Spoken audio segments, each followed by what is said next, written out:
समीकरण सांगतो, पारमार्थिक चिंता भगवंताच्या आधारावर करायची एकदा सवय लागली की त्याला प्रापंचिक चिंता करायचं कारण उरत नाही.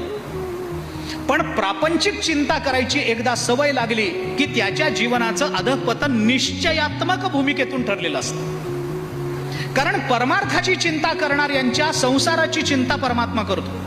तयाच्या कुळीची चिंता झाली ईश्वराची पतिव्रता, ज्ञानोबा राय बोलतात. भगवंतांनी शब्द दिलाय, एरवी तरी माझी या भक्त आणि संसाराची चिंता काय समर्थाची कांता कोरांना मागे. ज्ञानोबा राय बोलतात भगवंताच्या मुखात. भगवान म्हणतात, अर्जुना माझा भक्त आणि त्याला संसाराची चिंता. अरे काय आहे, एखाद्या राजाची बायको काय भिक्षा मागताना दिसली काय तुला कधी? समर्थाची कांता कोरांना मागे.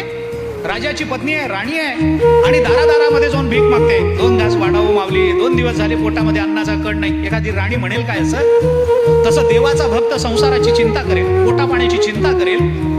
पण मनुष्य करतो हे दुर्दैव.